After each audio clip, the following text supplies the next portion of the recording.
you. First of all, I would like to welcome you on behalf of the Career Guidance Unit, University of Peradeniya, and also welcome Director Career Guidance Unit, Professor Nimal Dharmasena, and our resource person, Professor H.M. Herath, former head of the Department of Sociology, Faculty of Arts. The course on career development training comes under 934 circular issued by UGC, University Grant Commission. This is a very good opportunity to you, adapt to the university culture, plan your career life, and identify the opportunities within and outside the university, matching with the job market or labor market. So if you want more information, so you can prepare my PDF. So I have put to the WhatsApp group. Let's start the program. We have limited time. So I would like to invite Director Career Guidance, Professor Nimal Dharmasena. Sir, over to you. Okay, hello to everyone. Especially, I should welcome Professor Herath. There will be a separate briefing on him for the session since Professor Herath is in contact with us. Okay, before starting, I would like to brief a little bit about this program. This is a 30 hours training program on career development. As Ms. Sumudu stated, this is recommended by the UGC by one of its circulars long time before. And in the university system, only University of Ruhuna offers this program right at the moment. So Ms. Sumudu wanted to offer it, and then due to various reasons, it got delayed. And then I just induced her. It is her interest, and I appreciate all her effort in bringing it to the level of offering it to the students. At the same time, I also wish to welcome all the students on behalf of the Career Guidance Unit. Of course, we were really afraid of the number registered. It was almost 500 students, and Zoom limits it to 300. So if this number is going to be a problem, of course, we will find a solution. If you're interested, we will repeat it again for the second time. But right at the moment, of course, we have 285. I think we are blessed. So this is a very good opportunity for you to start developing your career systematically. Especially we have targeted those who are about to enter to the university. They have just registered, first year students and second year students, because this course will best fit into them.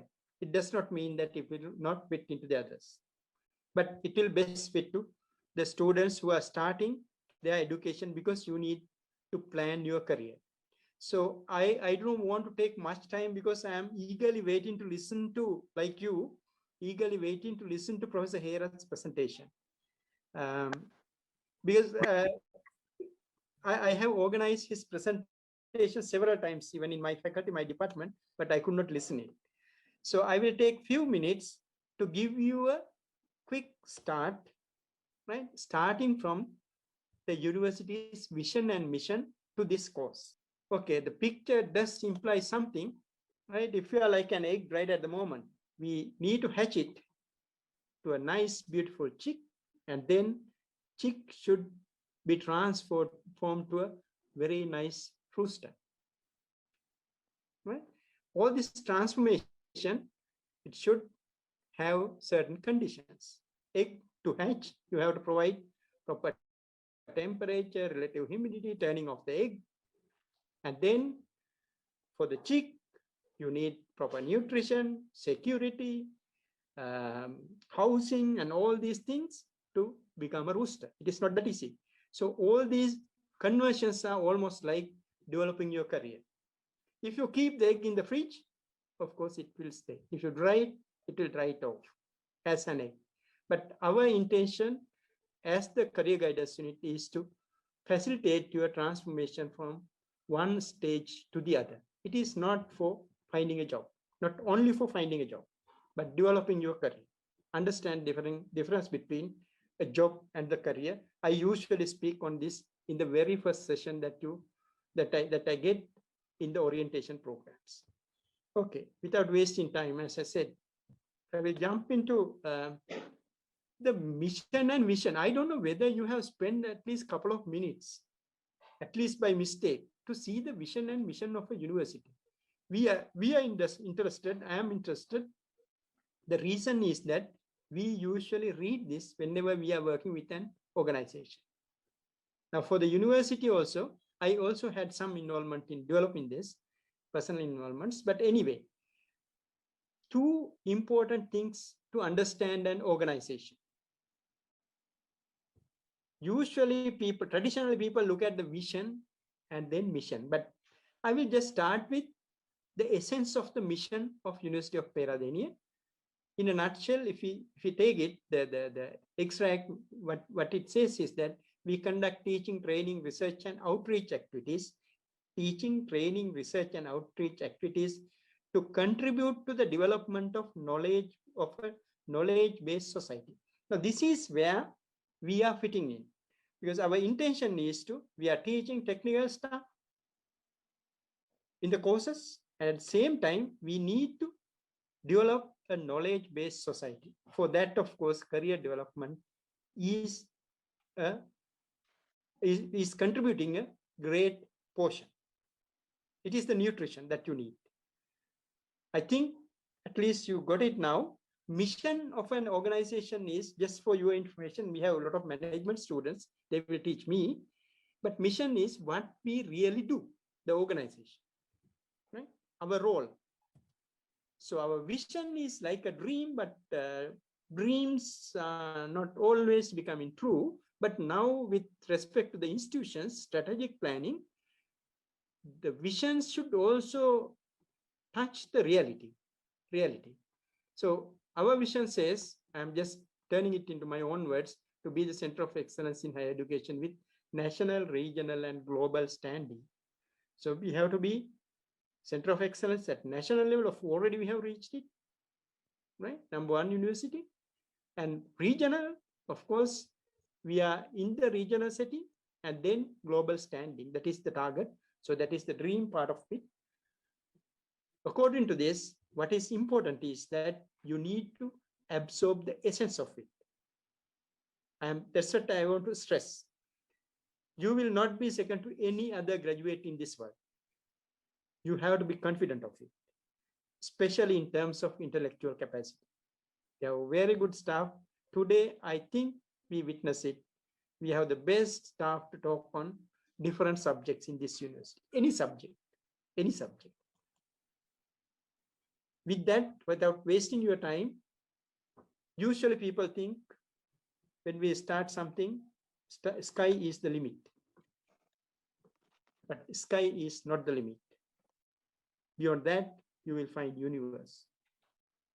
If you plan your career well in advance, I use these words very carefully. If you plan your career well in advance, that's why we targeted freshers, first years, and second years. You need to plan it. And not only planning, you need to implement it systematically. I am using these words once again very carefully. Systematic implementation. Just planning and keeping it in a rack will not do anything.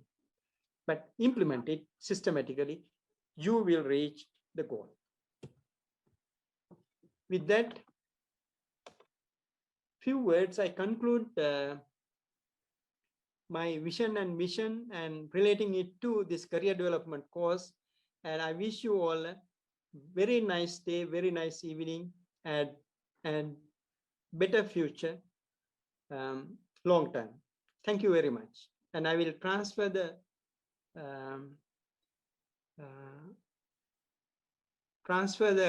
session to Ms. Sumudu once again to introduce Professor Herath. Thank you. Okay, thank you, sir. Yes, thank you, Professor Abhishek. Yeah. Thank you very much, sir. Now we are going to move next topic, history and university culture. This is a very important and interesting topic. So I would like to invite our resource person. Our resource person is a very prominent professor of the University of Peradeniya. He is a Professor H.M. Herath, former head of the department, sociology of the Faculty of Arts.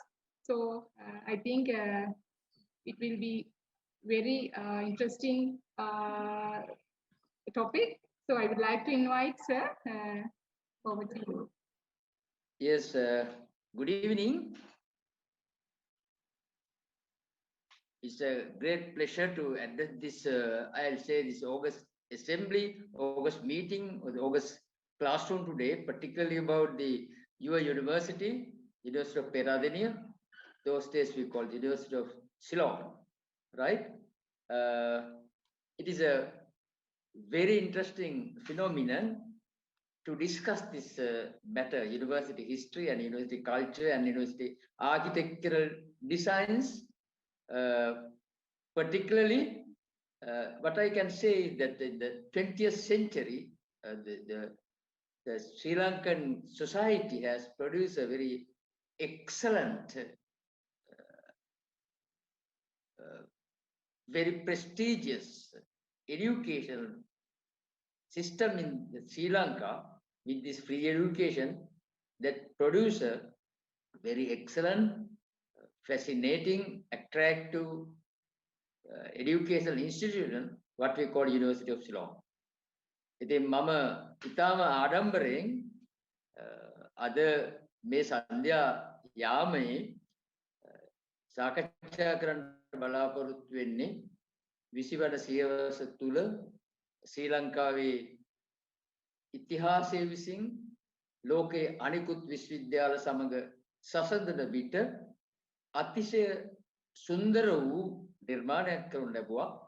ඒ සුන්දරම නිර්මාණය සමස්ත ලෝකයේම නූතන විශ්වවිද්‍යාල සම්ප්‍රදාය තුල සුන්දර පරිසරයක් නිර්මාණය කරමින් අනබිබවණීය ලෙස බුද්ධිමතුන්ට උගතුන්ට තෝතැන්නක් සිදු කර මේ තිවිරගය වූ ලංකා විශ්වවිද්‍යාලයේ පිළිබඳව එහි ගෘහ නිර්මාණ ශිල්පයේ එහි සංස්කෘතිය සහ එහි ඉතිහාසය පිළිබඳව ඉතා සීමිත කාලයක් තුලදී ඔබ සමග සාකච්ඡා කරන්නට ලැබීම.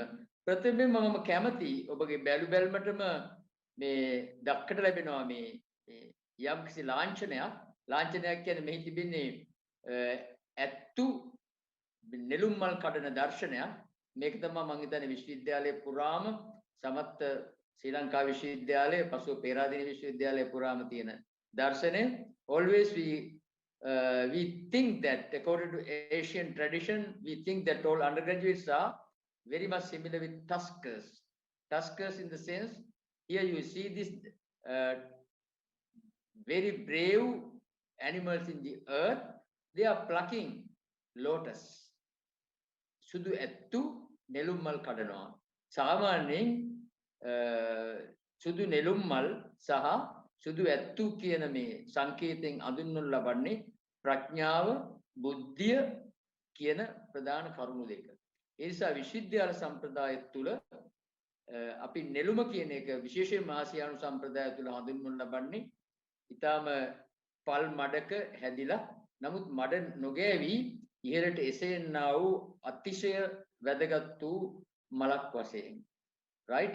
It doesn't touch the muddy water, but it comes up. But meantime, all graduates we consider as intelligent people. What they are doing is don't touching muddy water, and they are plucking lotus. ඉතින් මේ බුද්ධි අග්‍රඵලයේ නෙලීම පිළිබඳව විශිෂ්ට සංකේතය තමයි අධිරාජ්‍යවාදී යුගයේ උවද පේරාදෙණිය වර්තමානයේ කියන එහෙත් ශ්‍රී ලංකා විශ්වවිද්‍යාලයේ සංකේතයේ වශයෙන් ඔබට මුළු විශ්වවිද්‍යාලයේ ගොඩනැගිලි පුරාම දක්කට ලැබෙන මේ සංකේතය ඔබට බලන්න පුළුවන් වෙයි. ඉතින් මෙය මම විශේෂයෙන්ම මෙහිදී සාකච්ඡා කළ යුතු වෙනවා. ඔබ ඊළඟට දකින දසුන තමයි ඊටම සුවිශේෂ වූ දර්ශනයක්. මේක මම හිතන්නේ උග දිනෙකගේ ප්‍රාර්ථනයක් වශයෙන් තියෙන්නේ always you expected to come to this particular place, but Peradeniya University premises with Peradeniya campus and what we call Hantana Adaviya. Hantana, I'll give a very small few words about that. Hantana is etymologically it is connected with the word Sandhana. In English, we call this alliance. Alliance in the sense because it goes to the prehistory in our Sri Lankan history, because we have all these people who came from Aryans came from India, and later on we had this indigenous people like Yaksa, Naga, Deva, Herath, like the different tribal groups. They had a very serious conflict, right? Therefore, this Hantana Adaviya, right? The Prince Vijay who came to Sri Lanka, and as a result of this, he has an affiliation with Kuweni. Then, after getting 2 children, he has married another lady from South India. After that, what Kuweni did was, she has did a very serious thing in the sense, Vijay Rajjiruwanta viruddhava aya yadinawa, shapa karanawa. As a result of that, Vijay disappeared. Then, secondly, this Panduvasa Deva came. From that point, Panduvasa had this problem. Jividosaya. Edisa me suwa kiriyama sandaha Indiyawe Malay Rajuge putturu දෙදෙනෙක් සමග ලංකාවට එනවා. ඊට පස්සේ මේ ආර්ය අනාර්ය ගැටලුව ඉතා දිග කතාවක්. ඒක තමයි අපේ කොහොඹා කංකාරියෙන් කියවෙන්නේ. ඊට පස්සේ මේ අපේ තියෙනවා මේ ඌරෙක්ගේ සංකේතයක්. ඉතින් මේ ඒක දිග කතාවක්. ඌරා පස්සපස හඹාවිත් ඌරාවල කියලා ගමක් තියෙනවා.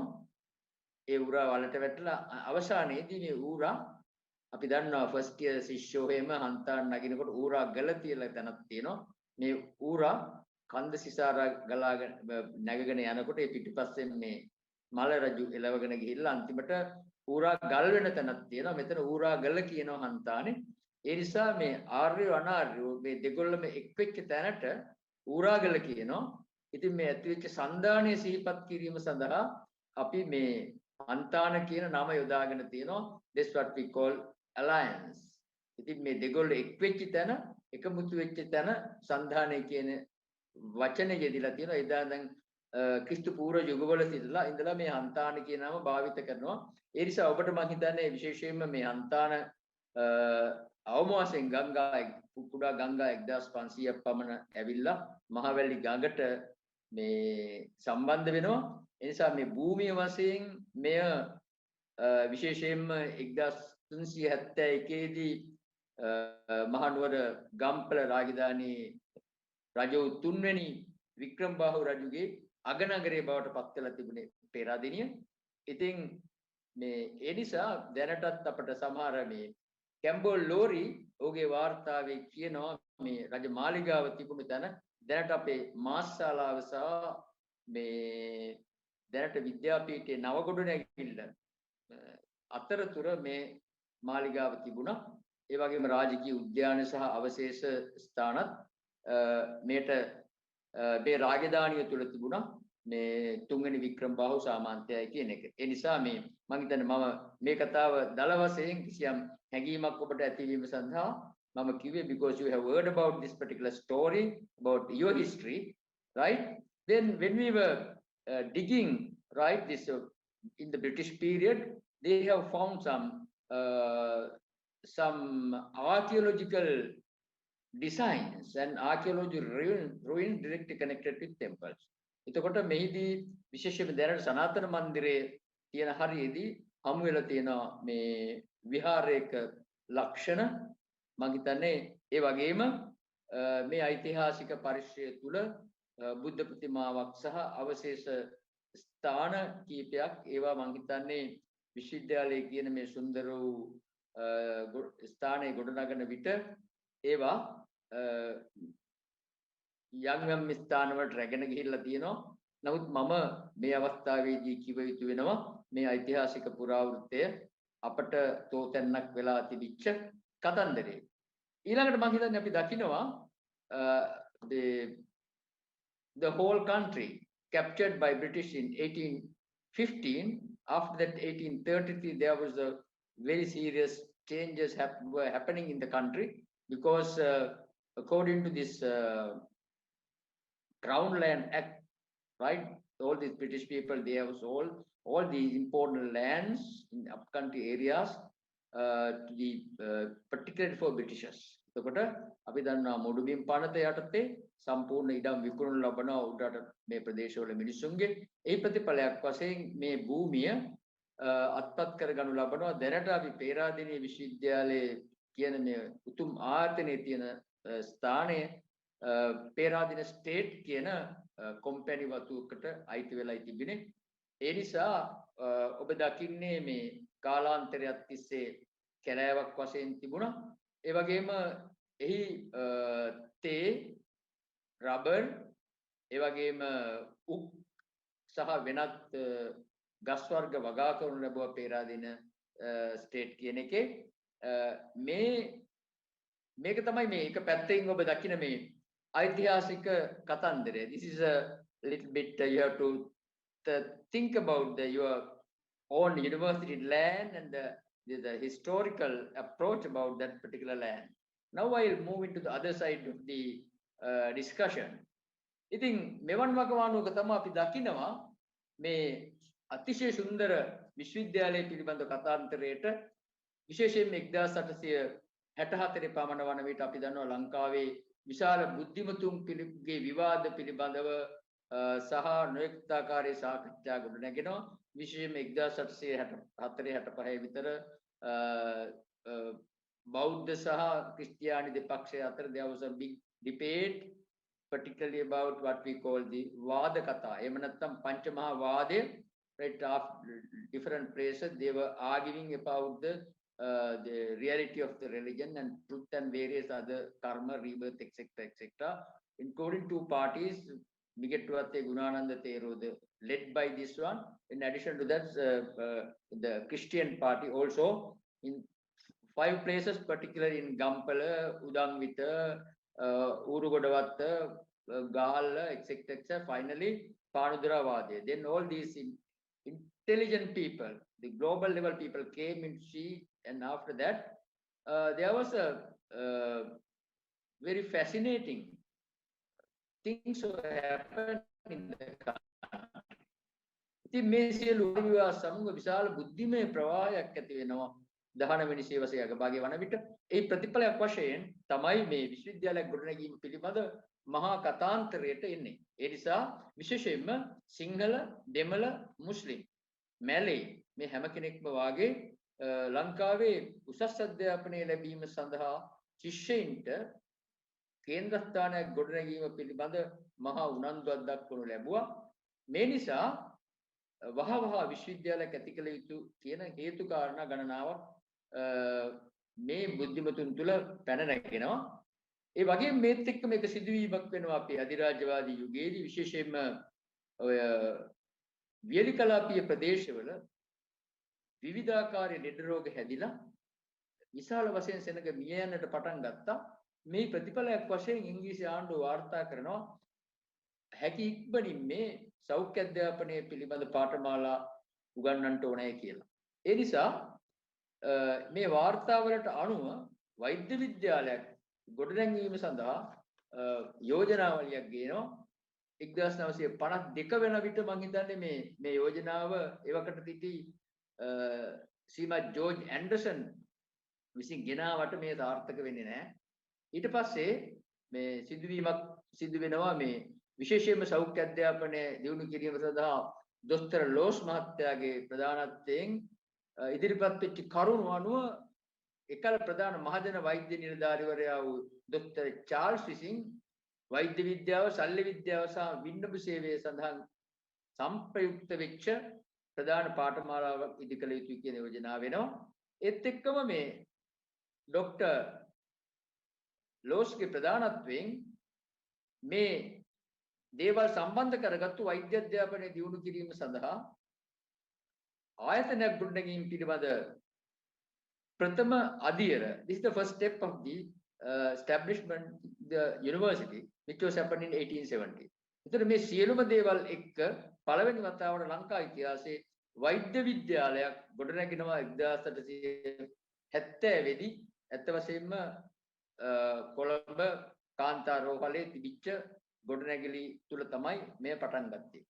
එතකොට මේ සමගම මේ 1870 කොළඹ වෛද්‍ය විද්‍යාලයේ පිහිටීමත් එක්කම නිතරම අපේ දාන ප්‍රදානී ගුතුන් සහ බුද්ධිමත් මිනිස්සු different intellectual people, they have contributed a lot to the development of medical education in the country.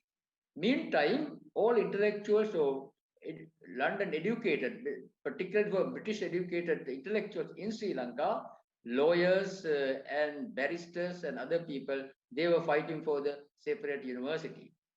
එතකොට මේ අය උත්සාහ කරන ලැබුවා ලංකා විශ්වවිද්‍යාලයේ කියන උත්තරීතර ආයතනයක් ගොඩනැගීම සඳහා අවකාශයක් සොයා ගැනීම සඳහා බ්‍රිතාන්‍ය ආණ්ඩුවට රාජ්‍ය මන්ත්‍රණ සභා යුගයේදී අදහස් ඉදිරිපත් කරනු ලැබුවා. එහි ප්‍රතිඵලයක් වශයෙන් මේ විශේෂයෙන්ම මේ ශ්‍රී ලංකා විශ්වවිද්‍යාලයේ පිහිටවීම පිළිබඳ පළවෙනි යෝජනාව ඉදිරිපත් කළේ ලංකාවේ කීර්තිමත් අපි කියනවා යුග පුරුෂයෙක් කියලා ශ්‍රීමත් පොන්නම්බල අරුණාචල මහතා ප්‍රමුඛ පොදු යහපත උදෙසා ක්‍රියා කළ ප්‍රභූන් පිරිසක්.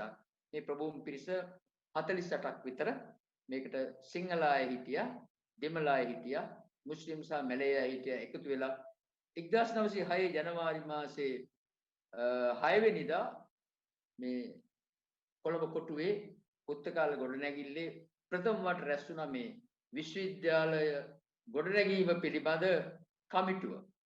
එහි ප්‍රතිඵලයක් වශයෙන් මේක උත්සාහ කළා නියෝජිතව පත් කරගත්ත මේ ප්‍රභූන් 58 දෙනෙක්ගෙන් විශේෂයෙන්ම ආචාර්ය Ananda Kumaraswamy, Charles Dias, H.M.. Markers Fernando, D. B.. Jayathilaka, Ponnambalam Ramanathan ඔක්කොම මේ උදවිය තීරණය කළ හැකි ඉක්මනින් අපි මේ විශ්වවිද්‍යාලයක් ගොඩනැගිය යුතු වෙනවා. වෛද්‍ය පීඨයක් නැත්නම් වෛද්‍ය විද්‍යාලයක් පමණක් නොව කියන මේ නිසා මේ උගතුන්ගේ බුද්ධිමතුන්ගේ සහ පරිත්‍යාගශීලීන්ගේ ඉල්ලීමේ ප්‍රතිඵලයක් වශයෙන් සිදුවෙන්නේ මොකද්ද? මේ වහාම විශ්වවිද්‍යාලයක් පිහිටවීම පිළිබඳ උද්ඝෝෂණය ක්‍රියාත්මක වෙනවා. But it could not be a reality because with this all struggles there was another big calamity. I can't say calamity, it's a World War First. දෙවන ලෝක යුද්ධය ආරම්භ වෙනවා. ඒ නිසා විශ්වවිද්‍යාලයේ පිළිබඳ මේ අදහස සම්පූර්ණයෙන්ම අවධානයක් නැති වෙනවා. අවධානයක් නැති වෙලා ඊට පස්සේ නැවත මේ අදහසට පණ එන්නේ 1920 දී. 1920 දී ඊටාම බලවත් ලෙස මේ අදහස විශේෂයෙන්ම ඉංග්‍රීසි පාර්ශ්වයේ මම හිතන උඟ දෙනෙක් බ්‍රිතාන්‍ය බුද්ධිමතුන් මේකට උදව් කළා. In addition to that, most of our indigenous Sri Lankan people, they supported this particular proposal to immediately establish the university institution. It should be a residential one. මෙනිසා මේ ඊටාම වැදගත් ආයතනයක් ගොඩනැගීම සඳහා වෙච්ච මේ අදහස යටපත් වෙලා තිබුණා. නැවත 1920 වෙනකොට මේක පණ එනවා. ඒ නිසා 1921 දී යෝජනා වෙනවා. අත්ත වශයෙන්ම ඒ ක්‍රියාත්මක වෙනවා 1921 දී ලංකාවේ එංගලන්තයේ කේම්බ්‍රිජ් විශ්වවිද්‍යාලයට අනුබද්ධ වෙච්ච යුනිවර්සිටි කොලෙජ් එකක් ලංකාවේ ගොඩනගනවා මේ ජූනි මාස 9 වෙනිදා. එතකොට 1870 වෛද්‍ය විද්‍යාලය 1921 දී පිහිටව යුනිවර්සිටි කොලෙජියත් තමයි මේ අත්ත වශයෙන්ම ලංකා විශ්වවිද්‍යාලයේ පදනම වශයෙන් අපට හඳුන්වන්න පුළුවන්. නමුත් මෙතනදී ප්‍රශ්නයක් එනවා, where we have to establish this particular university? Problem of the location. ඉතින් බොහෝ උගතුන් සහ බුද්ධිමතුන් විශාල වශයෙන් දැඟලුවා මේක මේ කළුතර ප්‍රදේශයේ පිහිට විය යුතුයි කියලා. ඉතින් මේ වෙනකොට ඔය නිදහස් අධ්‍යාපනය පිළිබඳ ඇති වෙච්ච මතිමතාන්තර සමගම එක් උදවිය යෝජනා කළා විවිධ ප්‍රදේශ. ඒ අතරතුර එක් කණ්ඩායමක් කොළඹටලදී කණ්ඩායම යෝජනා කළා මේ විශේෂයෙන්ම වර්තමානයේ රාජකීය විද්‍යාලයේ තියෙන ස්ථානයේ බෞද්ධාලෝක මාවතේ මේ විශ්වවිද්‍යාලය පිහිටවන්න ඕනේ කියලා. තවත් උදවිය කිව්වා නෑ නෑ ඒක ගෙන්දගම් පොළව ඒ හින්දා මේක කළුතර පිටවන්නට ඕනයි කියලා. ඒ වගේම මේ ඉතින් මේ පිළිබඳව ලියවිච්ච වාද අඩංගු මං හිතන්නේ පොත්පත් වොලියුම් 3ක් විතර තියෙනවා. ඉතින් කෙසේ හෝ වේවා 1936 දී ලංකාවට එනවා සුවිශේෂ පුද්ගලෙක් සර් අයිවෝ ජෙනින්ග්ස්. ඔහුට අවසාන වශයෙන් බාර දෙනවා මේ ස්ථානය කොහෙද කියන එක පිළිබඳව. එතකොට අපේ හිටපු ඒරත් නායක ඇමතිතුමා CWW කන්නංගර මැතිතුමා ඒ වගේම සර් ඩී.බී. ජයතිලක මේ ආදී ලංකාවේ ප්‍රභූන් දෙකොටසක් වෙලා ඒගොල්ලෝ කියනවා කොයි ස්ථානෙද කියලා. සමහර කිව්වා මේ විශේෂයෙන්ම පොල්ගොල්ල ආශ්‍රිතව දුම්බර කඳුවැටිය දුම්බර ප්‍රදේශයේ පිටවන්න ඕනේ කියලා. නමුත් මහා සිකුරාදා දවසක 1936 දී සර් අයිවෝ ජෙනින්ග්ස් එතකොට දෙවෙනි විදුහල්පති අපගේ යුනිවර්සිටි කොලෙජ් එකේ එයා ඇවිල්ලා සංචාරකින් පස්සේ කියනවා මම හිතන්නේ එතුමා කේම්බ්‍රිජ් විශ්වවිද්‍යාලයේ උපාධිධරයෙක් වශයෙන් මනසේ සනිටුවන් වෙලා තිබුණාද දන්නේ නැහැ. මේ තෑම්ස් නදිය අසබඩ තියෙන අතිශය සුන්දර වූ කේම්බ්‍රිජ් විශ්වවිද්‍යාලය වගේ එකක් මහවැලි ගඟ සමීපෙයි පිටවන්න පුළුවන් කියලා මේ අතිශය දුර්ලභ වූ වනස්පතිය දැකීමෙන් කෙසේ හෝ වේවා ඔහුගේ යෝජනාව පිළිගනු ලබනවා මේ විශ්වවිද්‍යාලයේ ගොඩනැගිය යුත්තේ මේ සුන්දර වූ මහවැලි නදිය අසබඩ හන්තාන කඳුවැටිය පාමුල පේරාදෙණිය කියන එක. ඔබ මේ දකින්නේ මේ කැලෑබද ප්‍රදේශයේ ඒ වකවානුවේ. නමුත් අපි දැන් මේ ක්‍රියාත්මක කිරීම පිළිබඳව කතා කරන විට එක තැනක සර් අයිවෝ ජෙනින්ග්ස් කියනවා මෙම ස්ථානයේ අපි if you establish this particular university this will be the most beautiful university in the world කියලා. ඕකේන ලෝකයේ අතිශය සුන්දර විශ්වවිද්‍යාලය බව වෙනවාට මේ නොඅනුමානයි.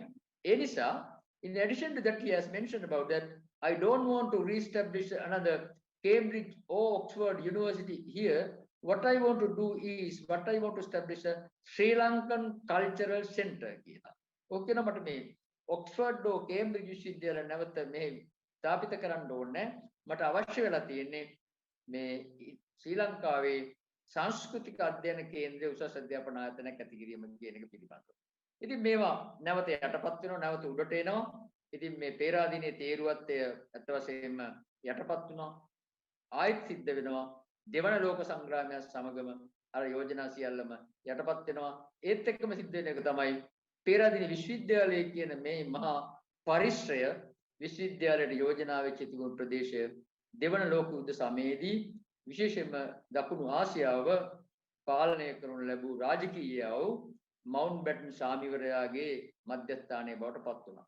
අද පේරාදෙණිය විශ්වවිද්‍යාලයේ තියෙන ස්ථාන මට මතකයි මම දැන් අවුරුදු 40කට විතර ඉස්සර අපි ඉගෙන ගන්න කාලේ මේ තිබුණා බොහෝ වෙලාවට ටී ෆැක්ටරිස් වල තිබුණු නටබුන් සහ යුද හමුදා බැරක්කවල නටබුන් විශාල වැසිකිලි පද්ධතියින් ඒවත් සම්බන්ධ කරගෙන තමයි මේ දෙවන ලෝක යුද්ධයේ මෙහෙයව මවුන්ට් බැටන් සාමිවරයා ඔහු එක් අවස්ථාවක මේ අපේ හන්තානි ගල් බංගලාවේ ඉඳලා තියෙනවා. තවත් අවස්ථාවක මල්වත්තේ ඉඳලා තියෙනවා. උදේ සමහර විට දුම්රියේ ඔහු කොළඹට යනවා. හවස කොළඹ ඉඳලා නුවරට එනවා. විශේෂයෙන්ම ජපන්නුන්ගේ බෝම්බ ප්‍රහාර වලින් මිදීම සඳහා දෙවන ලෝක යුද්ධ සමයේදී. කෙසේ හෝ වේවා මේ බැරක්ක වලින් සමන්විත වෙච්ච මේ මහා යුද භූමිය ඊට පස්සේ නැවත 1940 වෙනකොට අපිට යුද්ධය නැති වෙලා යනවා. සාමග්‍රියටපත් වෙනවා. මිත විශේෂයෙන්ම එංගලන්තයේ දිනනවා. ඒ ජයග්‍රහණයත් එක්කම නැවත මේ යටපත් වෙලා තිබිච්ච විශ්වවිද්‍යාලයක් ගොඩනැගීම පිළිබඳ මහා උතුම් ආකල්පය අපේ මිනිසුන්ගේ සිත්සතන් තුලින් බුද්ධිමතුන්ගේ තුලින් ගොඩනැගෙනවා.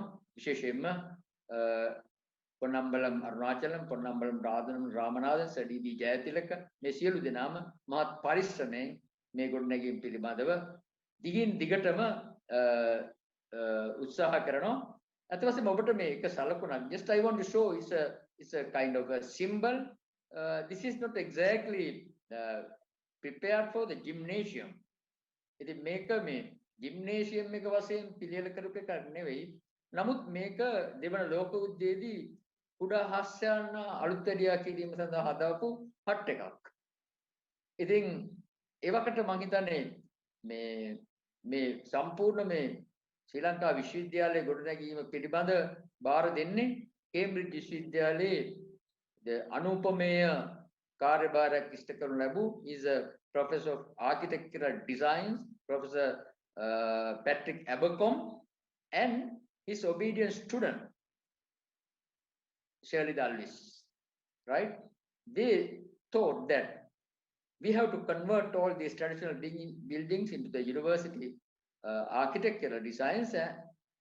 According to that, they have converted this traditional type hut into the modern gymnasium.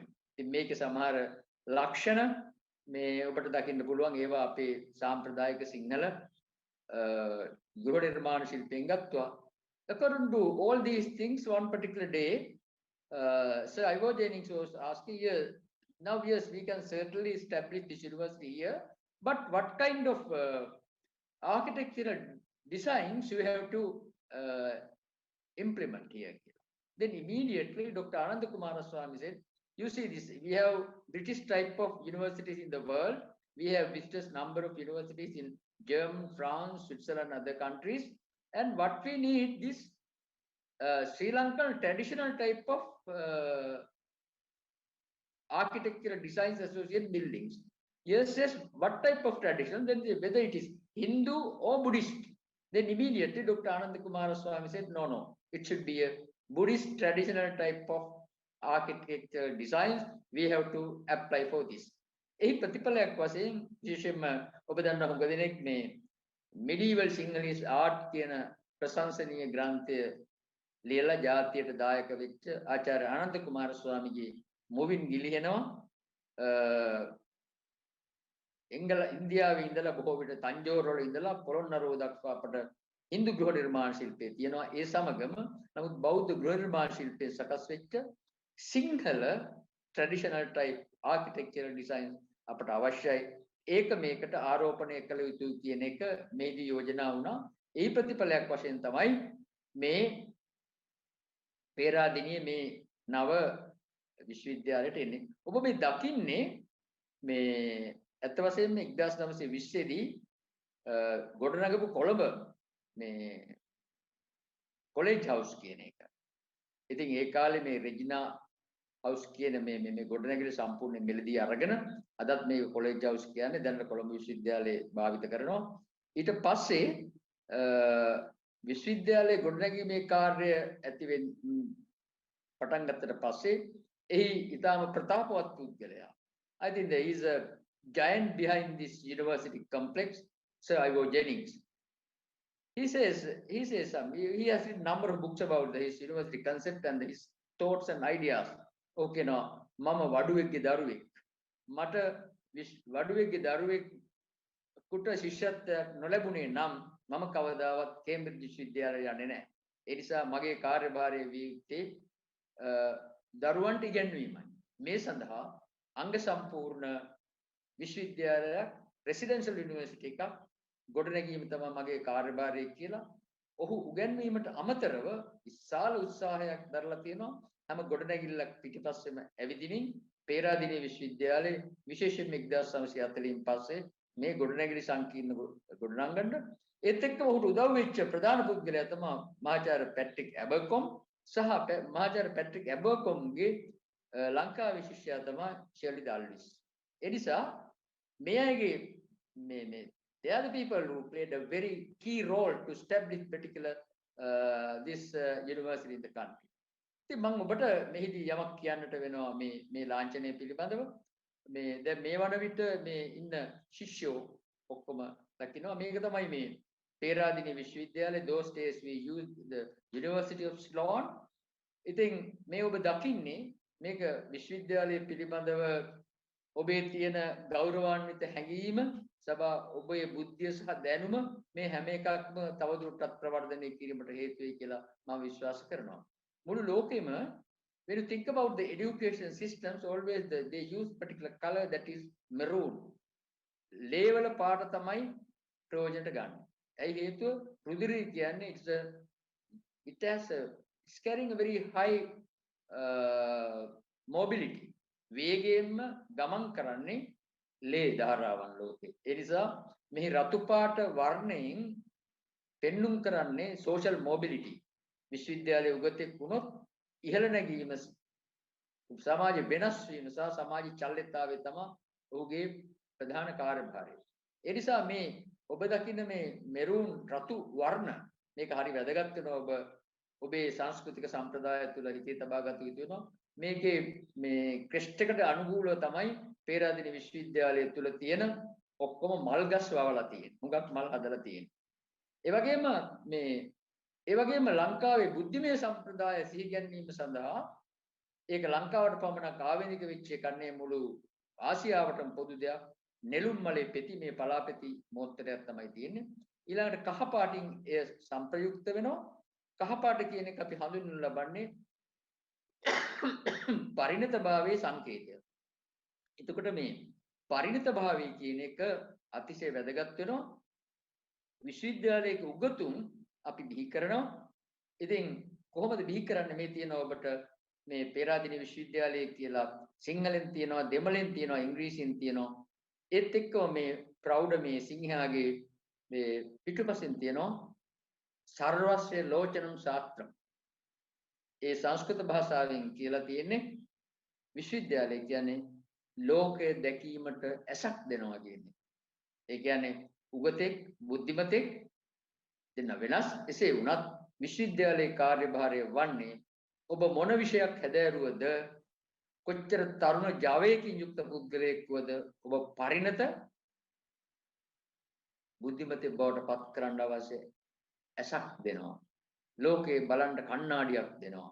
ඒක තමයි සර්වස්ව ලෝචනම් ශාස්ත්‍රම් කියන මේ වැකියේ සංස්කෘත වැකියෙන් කියවෙන්නේ. ඒ නිසා ඔබට පසු කාලීනව මේ ෂර්ලි ඩල්විස් කියන මේ කීර්තිමත් ගෘහ නිර්මාණ ශිල්පියා විශාල වශයෙන් නිවර්තන කලාපී රටවල ඇවිදලා විශේෂයෙන්ම මාර්තු මාසයේ අගභාගයේ වන විට රතු සහ කහ පාට මල් වලින් සුසැදිච්ච ශාක වර්ග සහ වෙනත් මල් වර්ග සහ සම්බන්ධ වෙච්ච ඒවා මුළු විශ්වවිද්‍යාලය පුරාම සකස් කරලා තියෙනවා. ඒකයි පසුවට එනවා. You can see that this particular symbol, which was those days they have appointed a subcommittee, including Sinhalese, Tamils, and Muslim group of intellectuals. They have suggested these colors as well as the symbols. Particularly this, all this red color, it is indicating the blood. Blood in the sense is the highest social mobility. Is the main function of university students. After your graduation, you will hire up certainly, right? And always it's a mobilizing blood. Then secondly, with that yellow color is indicate the universal symbol. It's a yellow is it is a indicator of the maturity, parinata bhava. In addition to the lion is a state symbol. In addition to that, those days we used the University of Sri Lanka. Later on in 1972 we changed this. But in the middle part of the this symbol you can see Sarvasya Lochanam Satram. That's the Sanskrit version, which says we are giving eye to see the world. එතකොට විශ්වවිද්‍යාල අධ්‍යාපනයේ අවුරුදු 4ක් වෙන්න පුළුවන් 5ක් වෙන්න පුළුවන්. නමුත් ලෝකයේ දැකීමට අපි ඇසක් දෙනවා. Then after that you can practice universality. That's the meaning of that, right? Then color is red, is social mobility. Red color, it is very equal to blood, but yellow is indicating the maturity of this all young educated graduates. And Sarvasya Lochanam Satram, it says the Loke Dakimata Avasya Asak api denawa. A asatulin Loke Dakinna nivaradhi lesa. You have to practice university. We don't have any separations. Which caste, which group, up country, low country, we don't bother about anything. Which part of the world, whatever the knowledge you gather here and do research, and after that you have to give this knowledge to the future generation. That's the meaning of this one. Okay? Right. Then you are seeing it's a very attractive view. ඔබට මේ පේනවා ඊටාම මේ සිත් ගන්නා සුළු දර්ශනයක්. ඒත් එක්කම මේ විශ්වවිද්‍යාල සැලසුම් කරන්නේදී විශේෂයෙන්ම අති විශිෂ්ට පුද්ගලයෙක් වෙච්ච මේ අපේ කීර්තිමත් ගෘහ නිර්මාණ ශිල්පියා අර එම කමිටුව විසින් සාකච්ඡා කළ පරිදිම දේශීය ඌරුව ආරක්ෂා වෙන පරිදි මේ ගෘහ නිර්මාණ ශිල්පය සකස් කරනවා. ඉතින් මෙහිදී ඔහු කියනවා අර මේ මම ඔබට නැවතත් අර පෙන්වන්නේ මේ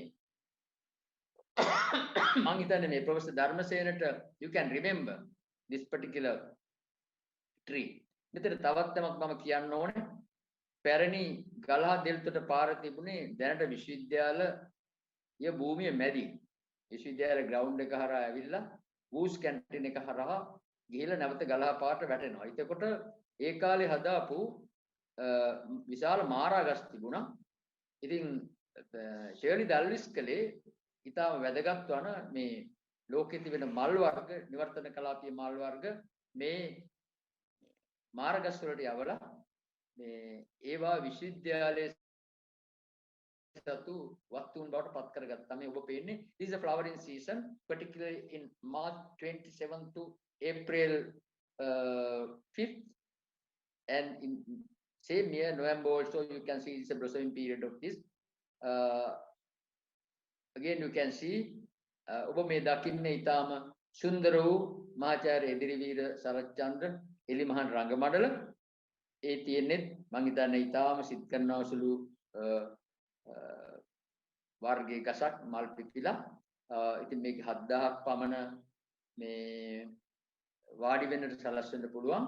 ඉතින් මේදී බලාපොරොත්තුනේ එක්තැනක කියනවා අයිවෝජෙනික්ස් මේ වියලී ගිය කාස්ට් එක අවුවේ උගතුන් ඇති කරන්න බෑ. ඒ නිසා ලේයින් මැෂින් සකස් වෙච්ච මිනිසුන් ගොඩනැගීම සඳහා මනා චින්තනයක් ගොඩනැගීම සඳහා ආදරය, දයාව, මනුෂ්‍යත්වය සහ කරුණාව නිර්මාණය කරන්නට ඕනේ. Because we have to have sort of all these young undergraduates they have to have sort of love, kindness and mercy. Therefore we have to establish that kind of environment, particularly for this University of Sri Lanka, Peradeniya. Therefore they have prepared different types of trees, plants and creepers etc etc. එතකොට මේ අපේ විශ්වවිද්‍යාලය හරහා ගලාගෙන යනවා මහවැලි ගඟට දායක කරනවා ප්‍රධාන ගංගා 7ක්. ඒවා අසබඩ වැවෙන විශාල වශයෙන් තුරුගුමුතුරු ලතාවල් ඒ වගේම මේ තරුණ තරුණියන්ට සැරිසැරීම සඳහා සුන්දරත්වය හා හඹා යන්නා වූ ලවර්ස් ලේන් ආදරවන්තයින්ගේ මාර්ග ගස් ගොමු සහ මල් ගොමු වලින් සමන්විත ලතාවන්ගේ යුක්ත ඊටාම සුන්දර පරිසර. මම හිතන්නේ ධර්මෙත් ගිහිල්ලා ඇති විශ්වවිද්‍යාල 100කට විතර ලෝකේ මමත් විශ්වවිද්‍යාල ඒ ගානට විතර ගිහිල්ලා තියෙනවා. කවදාවත් මෙච්චර ලස්සන විශ්වවිද්‍යාලයක් මම දැකලා නැහැ. ඉතින් ඒ නිසා මේ අනිකුත් විශ්වවිද්‍යාලට සාපේක්ෂව ලංකාවේ විශ්වවිද්‍යාල 15ක් 16ක් තියෙන හැම එකම ආචාර්ය මහාචාර්ය උගතුන් එක්ක පළවෙනි પરම්පරාව පෙරාදෙනින් ගිහිල්ලා හදපු අය ඒ ඔක්කොලෝ හැම කෙනෙක්ම වගේ මේ බුද්ධිමය පරිසරය නිර්මාණය කිරීමට අවශ්‍ය ස්වාභාවික පරිසරයේ සැබෑ ලෙස ආස්වාදයේ ලැබුව අය. ඊළඟට මම එනවා ඊටම වැදගත් ස්ථානයකට. I come to a very small in this particular juncture. I will explain a little bit about the architectural designs of the University of Sri Lanka. මේදී ෂර්ලි ඩල්විස්ගේ සැලැස්ම බැලු බැල්මටම මහාචාර්ය පැට්‍රික් ඇබකොම් කියනවා මේක අතිශය විශිෂ්ට සැලැස්මක්. එංගලන්තයේ ප්‍රංශයේ තියෙන ගොඩනැගිලි සංකීර්ණ වල සැලැස්මල් ලංකාවට අවශ්‍ය වෙන්නේ ලංකාවේ සංස්කෘතියේ නිරූපණයන් මේ අඩංගු වෙන්න ඕනේ කියලා. ඒ සැලැස්ම දුටුපමණින් ඔහු කියනවා ඔබ මේ දකින්නේ මේක තමයි ලෝවා මහා ප්‍රාසාදය අනුරාධපුරයේ තියෙන්නේ තට්ටු 7කින් සමන්විත වෙච්ච රත්තරන් උළු සෙවිලි කරපු තනිකරම මේ කළුගල් කුළුණු මත ස්ථාපිත වෙච්ච මේ ගොඩනැගිල්ල. ඉතින් පේරාදෙණිය විශ්වවිද්‍යාලයේ සැලසුම් වලට මේ ආරම්භ වෙනවා මේ කෙලින්ම මේ අනුරාධපුරයෙන් පටන්ගෙන මහනුවර දක්වා භාවිත කරපු මේ ගෘහ නිර්මාණ ශිල්පය. එතකොට මෙතනදීත් අපි දන්නවා අපි දැන් මෙතන කිව්වා මේ අනුරාධපුරයේ දක්කන ලැබෙන මේ සප්තමහා ප්‍රාසාදය ඒ අනුරුව තමයි එහි තියෙනවා මේ ගල් කුළුණු 1600ක්. ඉතින් පේරාදෙණිය විශ්වවිද්‍යාලයේ මේ සනාතන මන්දිරයේ තියෙනවා ඒකෙන් 10ක් ඒ කියන්නේ එක බිංදුවක් අයින් කරලා ගල් කුළුණු 160ක්. අනාථයින් සනාත කරන ස්ථානයේ සනාතන මන්දිරය සෙනෙට් හවුස් කියන එක ඒ දවස්වල අපේ පේරාදෙණිය විශ්වවිද්‍යාලයේ වෙනම ශබ්දකෝෂ කාර්යාලයෙන් තමයි මේ වචනේ හදලා තියෙන්නේ. ඉතින් මේ අනුරු තමයි පේරාදෙණිය විශ්වවිද්‍යාලයේ සෑම ස්ථානයකම ඔබට දක්කට ලැබෙන්නේ. මේ කුළුණු 1600ක් මත පිහිටි මේ ගොඩනැගිල්ලේ කුළුණු 160ක් මත පිහිටි ගොඩනැගිල්ල සනාතන මන්දිරය බවට පත් වෙනවා ඔහුගේ ගෘහ නිර්මාණ ශිල්පය අනුව. ඔව් ධර්මයේ මොනවා හරි කියන්න උත්සාහ කරනවානේ. ඔව් දැන් ඔබ මේ දකින්නේ මේ කුළුණු 160ක් මත තිබෙන ඔබගේ මනස්කාන්ත ශ්‍රී ලංකා විශ්වවිද්‍යාලයේ ඒ කාලේ පේරාදෙණිය ශ්‍රී ලංකා විශ්වවිද්‍යාලයේ සනාතන මන්දිරේ. ඉතින් මේ තියෙන්නේ කුළුණු 160ක් මත මේ ගොඩනැගිල්ල තියෙන්නේ. අත වශයෙන්ම මේ ශේලිද අල්විස් කීර්තිමත් පුද්ගලයා කියනවා ගෘහ නිර්මාණ ශිල්පියා සමස්ත පේරාදෙණිය ශ්‍රී ලංකා විශ්වවිද්‍යාලයේ ගෘහ නිර්මාණ ශිල්පයේ විශේෂයෙන්ම මේ වහලවල් especially roof tradition I have taken from what you call this Lanka Tilaka temple. එතකොට අපි දන්නා උඩුනුවර අතිශය සම්භාවනීය වූ ගොඩනැගිල්ලක් තියෙනවා. It is belong to Gampala period. It is depicting Pallava, Sri Lankan, all these both traditions, very classical building. He got this roof style from that. එතකොට මුළු විශ්වවිද්‍යාල පද්ධතිය පුරාම දක්නට ලැබෙන මේ ගොඩනැගිලි වල විශ්වවිද්‍යාලයේ ගෘහ නිර්මාණ ශිල්පයේ ප්‍රමුඛ ලක්ෂණය තියෙන්නේ මේ ලංකා තිලකය. ඉතින් ඒ වගේම මෙතනදී යමක් ඔබට මම කියන්න වෙනවා. මම හිතන්නේ මේ මහා මේ දිග සාකච්ඡාව කෙටි කිරීමේ ප්‍රතිඵලයක් වශයෙන් 1992 දී අපි මේ විශ්වවිද්‍යාලයට 50 වසරක් සමරනකොට මෙතන මේ පළවෙනි වතාවට විශ්වවිද්‍යාලයේ සනාතන මන්දිරය ළඟින් ඉදිරිපසින් විවෘත කරනවා සාමාන්‍ය සැලැස්මේ තිබුණු මේ ඇතුල් වෙන ස්ථානය. ඉතින් මෙතන අවුරුදු ගානකට ඉස්සෙල්ලා මේ විශ්වවිද්‍යාලය සම්පූර්ණම මේ කළුගල් නිර්මාණ ඔක්කොම කරලා තියෙන්නේ දකුණු ඉන්දියාවේ මහ බලිපුරම් වලින් ඇවිත් පැමිණි සුන්දර රාසු කියන ශිල්පියා විසින්. ඉතින් මේ සියලුම ගල් කර්මාන්තයේ නායකයා වුණේ මේ සුන්දර රාසු. විශේෂයෙන්ම ශර්ලි දල්විස් මහතා සමග ඔහු කටයුතු කළ ඔහුගේ කණ්ඩායම. එතකොට ඔහු විසින් මට මේ කියන්න අවශ්‍ය එච්චරයි. මේ දොරටුවේ ප්‍රධාන වශයෙන් මෙතන තියෙන මේ සඳකඩ පහන සුන්දර රාසු ඔහුගේ නම සීවීම සඳහා නිර්මාණය කරපු දෙය. ලෝකේ තියෙන විශාලම සඳකඩ පහන මේ.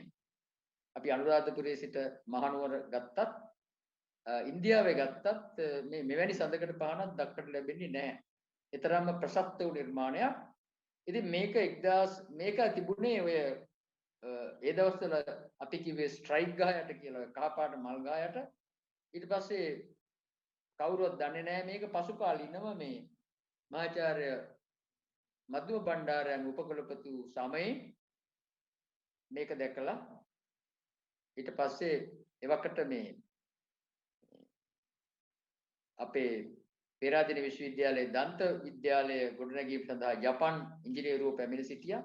ඒ අයට කියලා ඊටාම පරිස්සමෙන් මේ රබර් ටියුබ් උඩින් ගෙනල්ලා තමයි මෙතන සවි කළේ. ඒ නිසා මම හිතන්නේ මේකත් අපි කියන්නට ඕනේ. මේකත් එක්තරා විශිෂ්ට නිර්මාණයක්. මේ සුන්දර රාසු කියන කීර්තිමත් මේ ගල්වඩුවා විසින් ඔහුගේ නම සිහිවීම සඳහා කරපු ප්‍රශස්ත දෙයක් වශයෙන් මේ ඔබ මේ නැවතත් දකින්නේ සනාතන මන්දිරයේ උත්තරීතර ලක්ෂණ. ඉතින් කෙතෙක් දුරට මේ ගෘහ නිර්මාණ ශිල්පය අපේ රටට ආවේනික ලෙස භාවිතා කළාද කියන එක ඔබට පුළුවන් දකින්නට. මේ පිළිබඳව මම මේ දවස්වල අංග සම්පූර්ණ කෘතියක් රචනය කරමින් සිටිනවා. මේ හැම එකටම වෙනම නංගම් භාවිත කරලා තියෙනවා මේ පිලරින් පැසේජස් වලට. ඔබට මම හිතන්නේ මතුවට මේ පිළිබඳව දැක ගැනීමට හැකියාව තිබේ. ඊට පස්සේ දැන් මේ අප සනාතන මන්දිරය ප්‍රධාන පුස්තකාලය ළඟින් දකුණට හැරෙනවා. මෙතෙන්දී අපිට දක්කන ලැබෙන්න පුළුවන් දේ තමයි ශාස්ත්‍ර පීඨයේ දෙවෙනි දේශන ශාලාව is the second biggest lecture theatre. What we call this B room. A room means arts theatre. This is B room. Is basically the our architect, what he did was he got this traditional roof style from Lanka. In addition to that, in this particular turning point, he collected some characteristics from Polnaru. එතකොට මෙහි යම් ආකාරයකට අපේ Hindu සම්ප්‍රදායන දේවාල වලින් එන යම් ලක්ෂණ මේට අනුගත කරලා තියෙනවා. එතකොට අනුරාධපුර එක යුගයක් අවසන් වෙනවා. ඊළඟට මේ දෙවෙනි පියවරේදී හැරවුම් ලක්ෂයේදී මේ ගුණනැගිලි සංකීර්ණය තුල you can see the Polnaru period. He has included all these architectural designs in this particular B building or B room. Right, then all designs he has taken. Some designs he may හුඟක් ඒවා මේ හැම එකම තියෙන ලක්ෂණය තමයි මේ විශේෂයෙන්ම මේ නෙළුම් මල සහ මේ නෙළුම් පොහට්ටුවේ වගේ මේ නෙළුම් කොළය මේ නෙළුමේ අපි දක්කන ලැබෙන මේ නෙළුම් පත් හැමතැනම මේ ගෘහ නිර්මාණ ශිල්පයේ තුල දක්කන ලැබෙන්නේ මේ පේකඩවල් අරගෙන තියෙන්නේ මේ කෑගලු දිස්ත්‍රික්කයේ සැලව කියන පන්සලෙන් තමයි මේ අරගෙන තියෙන්නේ. සමහර ඒවා he has mixed with see Dalada Maligawa pekadas. In addition to that, he has taken something from Udunuwara. So you can see this the whole symbolic interpretation is connected to that. Here again you can see tusker, white tusker, it's the symbol of the intelligence here. Then meantime you can see the lotus. Always this tusker and lotus, that's a symbol of intelligence in the Asian tradition. එතකොට හැමතැනම මේ විශ්වවිද්‍යාලයේ මේ පුස්තකාලයේ වටා සහ මේ කලාගාරය නැත්නම් ශාස්ත්‍ර පීඨයේ වටා දක්නට ලැබෙන්නේ මේ සුදු ඇතුන් සහ සුදු නෙළුම් වලින් සමන්විත වෙන්නා වූ ඊටාම වැදගත් දර්ශනය මේ අපි අරගෙන තියෙන්නේ සීමම් බෝධීන් වහන්සේ වටා තියෙන ඇත්බැම්මෙන්. ඊට අමතරව විශේෂයෙන්ම මිහින්තලේ තියෙන හැම අම්බත්තලේ සහ අනිකුත් චෛත්‍යවලත් මෙම ලක්ෂණ දක්නට ලැබෙනවා. ඇත්පෞර සහ මේ නෙළුම් මල් වලින් සමන්විත වෙච්ච මේ තාම චමත්කාර ජනක මේ දර්ශනය. ඉතින් නැවතත් ඔබ දකින්නේ මේ ගල් වලින් කරන මේ නිර්මාණය තුළ නෙළුම් පෙත්තක් මේ මත තමයි නෙළුමේ අනිත් පෙති තියෙන්නේ. ඉතින් සමස්ත විශ්වවිද්‍යාලයේ ගෘහ නිර්මාණ ශිල්පයේ පුරාම මේ තමයි දක්නට ලැබෙන්නේ. මේ මම හිතන්නේ ඔය මේ ශිෂ්‍යෝ හැම කෙනෙක්ම ඉතා හොඳින් මේ බුද්ධිමය සම්ප්‍රදාය නිරූපණය කරමු. කීර්තිමත් විද්‍යාස්ථානයක පවතින මේ දේවල් පිළිබඳව මතුවටත් හැදෑරීම් කළ යුතුයි කියන එක මම හිතන්නේ. ඒ වගේම දැන් අප මේ පොළොන්නරුවෙන් ලංකාවේ රාජධානි ඔක්කොම සංක්‍රමණය වෙනවා නිර්ත දිගට. එහි ප්‍රතිඵලයක් වශයෙන් කුරුණෑගල ප්‍රධාන රාජධානි 4ක් තියෙනවා. ඊළාට කුරුණෑගල යුගයේ විශේෂයෙන්ම යාපහුව මේ චීන මායමට හසු වෙලා ඒහා සම්බන්ධ වෙච්ච සිංහයා සහ දේශීය ඌරුවේ සිංහයා සම්බන්ධ කරමින් කුරුණෑගල යුගයේ නිරූපණය කරනවා මේ අපේ ශාස්ත්‍ර පීඨයේ 3 වෙනි කොටසේ ගොඩනැගිලි වලින් බොහොම ප්‍රසිද්ධ සිංහයෝ දෙන්නේ දෙපැත්තේ ඉන්නවා මේ ප්‍රසත්ත වූ මේ පාෂාණමය නිර්මාණයන් ළඟ.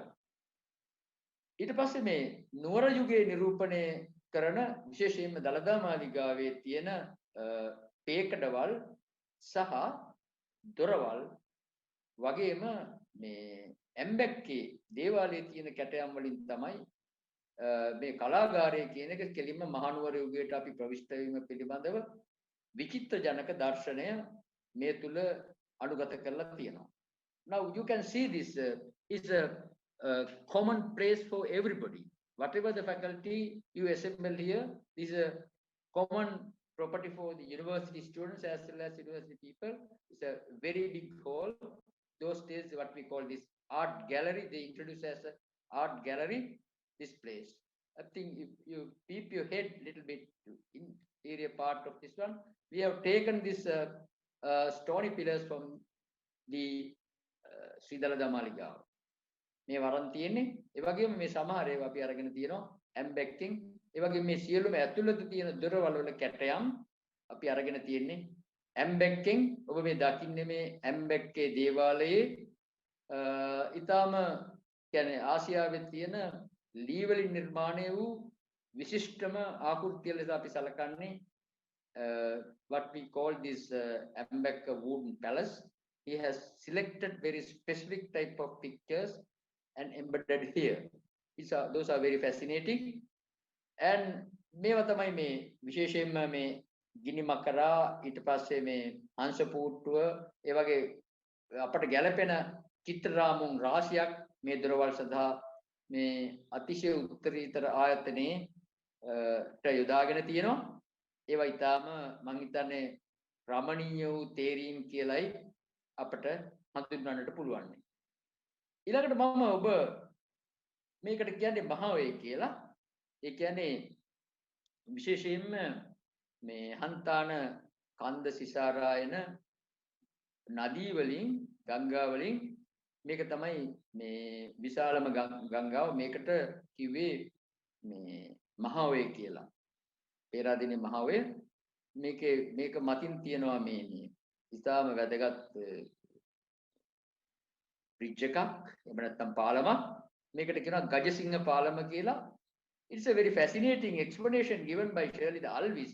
He says this particular university has combined the Anuradhapura tradition and the Kandy tradition. This is a mythical animal, Gajasingha. It is represented in the Anuradhapura flag. එතකොට මේ ගජසිංහ පාලම ඔහු කියනවා මේක අනුරාධපුරයේ සහ මේ වංගක් මං හිතන්නේ උපදේශ ලැබුණේ මේ ආචාර්ය ආනන්ද කුමාර ස්වාමී කියන කීර්තිමත් කලාකරුවා වගේම භූගර්භ විද්‍යාඥයාගෙන් ඔහු සහ ශිරලි දල්වි අතර සාකච්ඡාවෙන් තමයි පස්සේ මේවා නිර්මාණය වෙන්නේ. ඉතින් මේ ගජසිංහයා අපි ගන්නේ කෙලින්ම අනුරාධපුරේ මේ රාජකීය කොඩියේ තමයි ගජසිංහයා ඉන්නේ. සිංහයා සහ lion and tusker jointly depicting this particular mythical animal. In addition to that, he has selected a very excellent what do you call this fence, which he has taken from the Sanchi Stupa.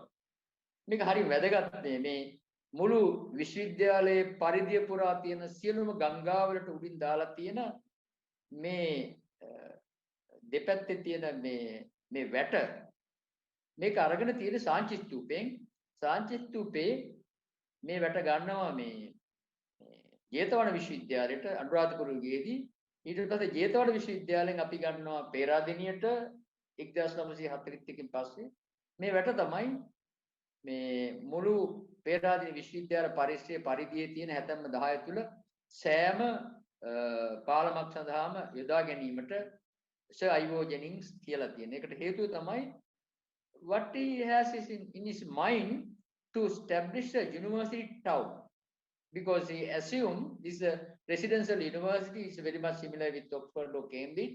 all these universities are residential universities, and all vice chancellors are very powerful vice chancellors, right?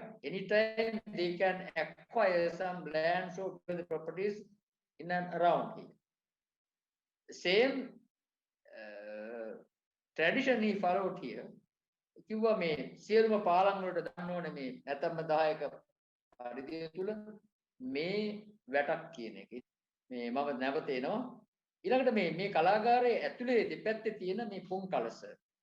ඔබට යමක් කියලා මම නැවත I'll go back to the normal lecture. You can see the symbolic interpretation of all these tuskers are plucking lotus. Here you see the huge tusker and another one, the small guy who is plucking tuskers. And finally, what will happen is that they can move into the Punkalasa. Punkalasa in its sense is a Bhadragate. Bhadragate means it is located in the heaven. We believe this was located in the heaven because after your education, after completion of your education, certainly you can achieve that level. ඔබගේ අධ්‍යාපනයෙන් පස්සේ ඔබට සිතූ පැතූ සම්පත් ලබා දෙන්නා වූ මේ මහා භද්‍රගටය ඔබට ළඟා කර ගන්නට පුළුවන්. ඒක තමයි ඒකේ අදහස. ඊටාම ඥානාන්විත අර්ථවත් ඒවා. එතකොට මුළු විශ්වවිද්‍යාලේ පුරාවට දක්වන්න ලැබෙන්නේ මෙවැනි පුන් කලස්. හැබැයි මම හිතන්නේ මෑත කාලේ තිබුණු සමහර පීඨ මේවා ඉච්ඡර ගණන් අරගෙන නැහැ. බ්‍රිතාන්‍යෝ ඇමරිකානු සම්ප්‍රදාය ඒ විදිහටම අනුගමනය කරලායි තියෙන්නේ. නමුත් you look at the old tradition which is displaying again this lotus base and this symbolic mythical Bhadragate. ඔබේ උසස් අධ්‍යාපනයේ ප්‍රතිඵලයක් වශයෙන් you can achieve this achievement which is symbolized in this Bhadragate. මේ මහා සිතූපතු සම්පත් ලබා දෙන්නා වූ වස්තුව. It's a very fascinating explanation. You see this Sanchi Stupa. I want to show you this. Look at this fence. It is a excellent. When you come to Peradeniya University, either side of the B room and either side of all these bridges, you can see, even in engineering faculty as well as in Agunavala bridge, you can see this type of fence. The fence is an excellent construction of our designers. At the same time, I want to show you this. When you compare with other faculties, most of the faculties are incomplete. Incomplete. දැන් අප තුල තියෙනවා අක්කර 2000ක භූමි ප්‍රමාණයක් පේරාදෙණිය විශ්වවිද්‍යාලය සතුව. එහි අංග සම්පූර්ණම මේ පීඨ මම හිතන්නේ එකයි තියෙන්නේ. ඒක තමයි විද්‍යාපීඨය. ඉතින් සාහිත්‍ය උනත් අංග සම්පූර්ණ පීඨයක් නෙවෙයි. ඒ පැති තුනක් විතරයි ආවරණය වෙන්න ඕන. පැති හතරක් තියෙනවා. මේ නව කලාගාරය සහ මේ පැරණි කලාගාරය මේ ඔක්කොම එකතු වෙලා කොන්වොකේෂන් හෝල් එකේ මේකත් හතරස් කොටුවක් වෙන්න ඕන. ඒක මම හිතන්නේ අපේ ජීවිතේ නොවෙනවා ඇති. කෙසේ හෝ වේවා ඊළඟට අපි ටිකක් යන් මේ we'll move into the next step of our discussion towards the faculty of science. මම හිතන්නේ මෑත දැනට අවුරුදු 15කට විතර ඉස්සර මම මේ සොයාගත්තේ ඒ වෙනකොට විද්‍යාපීඨය දැනගෙන හිටියේ නෑ. විද්‍යාවේ පැමිණීම පිළිබඳව නැත්නම් විද්‍යාව විශේෂයෙන්ම මේදු මහරහතන් වහන්සේ ලංකාවට වැඩමවීමත් එක්කම සාංචිය හරහා මෙය නැවතත් අර වැට මෙතනක් දක්වන්න ලැබෙනවා. මේ තියෙන්නේ සාංචි තොරණ. එතකොට මේ සාංචි තොරණ තමයි මේ තියෙන්නේ.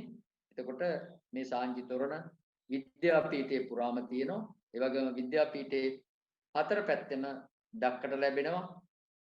අර සාංගතු අනුරූ සහ ඊට පස්සේ මේ අපගේ ගෘහ නිර්මාණ ශිල්පියා අතිශය ප්‍රසන්න වූ ලෙස ලංකාවේ ගෘහ නිර්මාණ ශිල්පයේ පොදු ගොඩනැගිලි වල තියෙන අනුරූ විශ්වවිද්‍යාලයේ ගොඩනැගීම සඳහා භාවිත කරනු ලබනවා. මේ ඉතින් ඔබට මම හිතන්නේ කිසියම් ප්‍රෞඩ හැඟීමක් ඇතිවනවා ඇති මේ අපේ සිංහල දෙමළ මුස්ලිම් මැලේ හැම කෙනෙක්ම ඉතාම සහයෝගයෙන් ජාතික විශ්වවිද්‍යාලයක් ගොඩනැගීම සඳහා they have devoted. And finally, it was established excellent. Now, yes, this is Faculty of Science.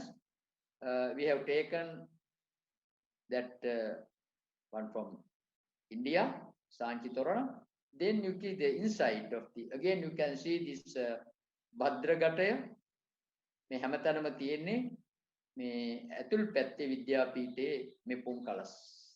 එතකොට ඒ වගේම උගක් දුරට අනිකුත් විද්‍යාපීඨය සහ අනිකුත් පීඨවල අභ්‍යන්තරයේ නිර්මාණය කරනු ලැබූ සියලුම ගල් කුළුණු සහ ගල් හිස් වලට අපි අරන් තියෙන්නේ වටදාගය පොළොන්නරුවේ. පොළොන්නරුවේ වටදාගය වගේම අපිට දක්වන්න පුළුවන් මේ වටදාගයේ වටේට තියෙන මේ ඊටාම සිත්ගන්නාසුළු සැලසුම් තමයි මේවා තමයි අපේ සියලුම ශිෂ්‍ය ශිෂ්‍යාවන්ගේ නේවාසිකාගාරවල බැල්කනීස් වලට අරගෙන තියෙන්නේ. අපිට හිතනවා ඇති කොච්චර මහන්සියක් මේ අපේ ගෘහ නිර්මාණ ශිල්පියා විසින් දරන්නට ඇද්ද මේ වගේ ප්‍රශස්ත නිර්මාණයක් 21 සියවසේ මුල භාගයේ කරන්නට කියන එක පිළිබඳව. එබැවින් මේ පොළොන්නරුව වටදාගේ ඊපස්සේ මේ විශේෂයෙන්ම විද්‍යාපීඨයේ ගොඩනැගිලි හැම එකකින්ම තියෙන අනුරු හැම එකක්ම විද්‍යාව අපි අරගෙන තියෙන්නේ පොළොන්නරුවේ වටදාගෙන්. ඔබට මේ පේන්නේ මේ ඔක්කොම මේ එම කුළුණු වල හිස් සහ ඒවා දරාගෙන ඉන්නා වූ මේ ඊටාම චමත්කාර ජනක මෝස්තර රටාවන් මේවා කිසිම ලංකාවේ වෙනත් විශ්වවිද්‍යාලවල භාවිත කරලා කරපු බවට දක්නට ලැබෙන්නේ නැහැ. විශේෂයෙන්ම මම අද මේ සාකච්ඡාවේදී වැඩි අවධානයක් යොමු කරන්නේ පහන්සිත විශ්වවිද්‍යාලයේ අධ්‍යාපනය හදාරන අපේ ශිෂ්‍යයින්ට ඉතාම ගැඹුරින් නිර්මාණය වන්නා වූ චින්තන ධාරාවන් සමගම ඔහුගේ ප්‍රෞಢ ඉතිහාසයේ අනන්‍යතාවය උත්කෘෂ්ඨ කිරීමට කොතරම් ශිල්පීය ඥානයක් මේ යුගයේදී අධිරාජ්‍යවාදී යුගයේදී අපේ යුග පුරුෂයන් භාවිතා කරන්නට ඇද්ද කියන එකයි. මේ නැවතත් ඔබ දකිනවා මේ විශ්වවිද්‍යාලයේ පුරාම දක්නට ලැබෙන මේ මං කිව්වා මේ භද්‍රගටේ කියලා සංස්කෘත වචනේ පුංකලස් හැමතැනම තියෙනවා. මේ පරිශ්‍රයෙන් එළියට යන්නේ විද්‍යාර්ථීන් වශයෙන් සිතූ පැතූ සම්පත් ලබා දීම සඳහා අවශ්‍ය අතිශය විශිෂ්ට ඥාන සම්භාරයක් රැගෙනයි. එතකොට සාමාන්‍ය අපොස සමත් වෙලා උසස් පෙළ එන විද්‍යාධරයන් ඔවුන් මේ ඇතුළතුලදී මේ හර පද්ධතිය සහ දැනුම් පද්ධතිය සාරවත් ලෙස අවශෝෂණය කරගෙන ඔවුන් සිතූ පැතූ සම්පත් ලබා දෙන්නා වූ යුග පුරුෂයන් වශයෙන් මේ පුංකලසින් රැගෙන එළියට යනවා. ඔවුන් ලෝකේ පුරාම පැතිරී ඉන්නවා විවිධ විෂය හැදෑරූ පුද්ගලයන් වශයෙන්. ඒක තමයි මේ ඔබ දකින සංකේතවල ගෘහ නිර්මාණ ශිල්පයේ තුල පරම බලාපොරොත්තු වී ඇත්තේ. ඔබ දකින්නේ මේ ප්‍රධාන වශයෙන් මේ විද්‍යාපීඨය මම කියවා චතුරස්‍රාකාරව සකස් වෙච්ච පීඨයක්, අංග සම්පූර්ණ වූ පීඨයක්. නමුත් දැන් මෙහි සමහර මේ වෙනස් වී එක්ස්ටෙන්ෂන් තියෙනවා. කෙසේ හෝ වේවා. නමුත් ඒ කාලේ සම්මතයක් තිබුණා. මම හිතන්නේ මේ හැම පීඨයකටම සුවිශේෂ වර්ණයක් දීලා තියෙනවා. ඒ වගේම කලාත්මක නිර්මාණවල අනන්‍යතාවයක් දීලා තියෙනවා. ඒවා මම හිතන්නේ පසු කාලීනව එච්චර භාවිත කළ බවට සාක්ෂි දක්නට ලැබෙන්නේ නැහැ. ඉතින් අපේ කාලේ හරි ඉක්මනින් යාත්‍රා කරනවා. ඉතින් මම නැවත ඊළඟට අපි දකින්නේ මේ කෘෂිකර්ම විද්‍යාපීඨය. මම හිතන්නේ ලංකාවේ පැරණිම පීඨ වලින් එකක්.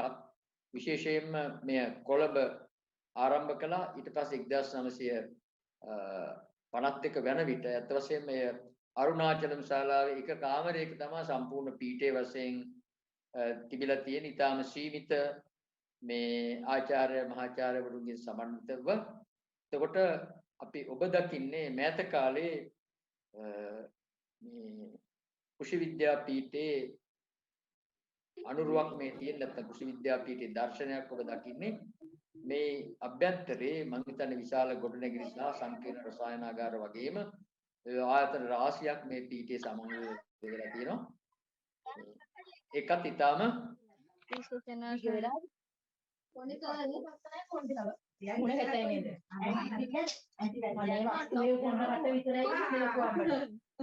Please mute your mic.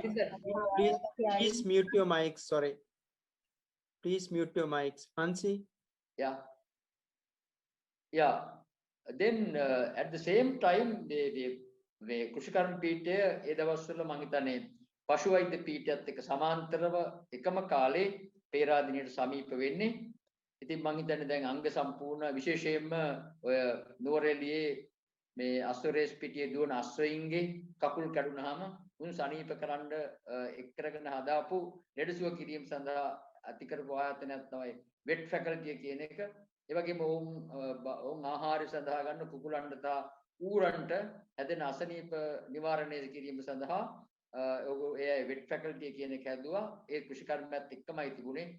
නමුත් මම හිතන්නේ now it is displaying the national identity of the country. They are both faculties are doing a good job to practice the universality and very well developed laboratories and well educated professors and lecturers. They are doing a lot. Then you can see the faculty of engineering. I think ඔබ දකින්නේ මේ පේරාදෙණිය විශ්වවිද්‍යාලයේ අතිශය සම්භාවනීය ප්‍රතාපවත් ඇතුළත් වීමේ ස්ථානයේ ඉංජිනේරු පීඨේ ගගෙන් එහා පැත්තට ඔබට ගියාම දකින්නට පුළුවන් වෙනවා. මම හිතන්නේ විශේෂයෙන්ම මේ ඉංජිනේරු පීඨය අපි පේරාදෙණියට මුල්ම යුගයේ මේ ගෙනෙනවා දෙවෙනි පීඨයක් වශයෙන් ටෙක්නිකල් කොලෙජ් එකකින් පස්සේ ඊට පස්සේ මේ ඊටාම වැදගත් කාර්යභාරයක් ලංකාවේ ඉටු කරනු ලබනවා. මෙය ජනසංඛ්‍යාව වැඩි වීමත් එක්කම මට මම හිතන්නේ ඊටාම අඩු කාලයක් තියෙන්නේ. නමුත් මම පුළුවන් තරම් උත්සාහ කරනවා ඔබට යම්කිසි චිත්‍රයක් මේ ඔබගේ සුපහන් සිතට ඇති කිරීම සඳහා according to my time schedule, I try my best to give you a small brief introduction about these different faculties and recently develop new sections of the University of Peradeniya. Yes, now we have very laboratories in engineering faculty, like very much like other faculties, and this is a faculty of medicine because I told you that in 1870 we established the first medical college in Colombo. Later on we shifted to Peradeniya. All the buildings are temporary buildings. ඉතින් බොහොම తాවකාලික ගබඩා rooms වලට කාමර වලට තමයි වෛද්‍ය පීඨය ගෙනෙනු ලැබුවේ. පසු කාලීනව පේරාදෙණිය විශ්වවිද්‍යාලයේ මේ වෛද්‍ය පීඨය දැන් හුඟක් අංග සම්පූර්ණ ගොඩනැගිලි සමන්විත වෙන අතරම විශේෂයෙන්ම අපි ශිෂ්‍යයන් පුහුණු කිරීම සඳහා we have a very special teaching hospital. In addition to that, new buildings, laboratories and other essential facilities. The excellent medical faculty in the country, one of the excellent medical faculties in the country. As you can see, then I think this is the first and the last, I think, the dental faculty in Sri Lanka. There is no other dental faculty in the country. We have a separate institution, dental institution in Colombo. Recently, as a result of the JICA project, they have provided all these facilities to establish a new dental faculty in Peradeniya. Now we have enough facilities to do whatever the research, and they always work for the general public. And this is another member of the University of Peradeniya, because from since 1960s, what we did was we had a management subject under economics department. But last 10-15 years, we were fighting to establish another institution, what we call faculty of management. I think which is very close to the WUS canteen. On the other side, which is very close to the gymnasium, because the new, with all the facilities, we have what do you call this management faculty, University of Peradeniya. Yes, I think again you can see this is our old dental school. Right now we converted, we transformed into allied health science faculty, because very recently, last 10-15 years time, we established this particular allied health science faculty. We are producing excellent paramedical people into the world. Now we have new buildings and all other facilities in the, under allied health science facilities.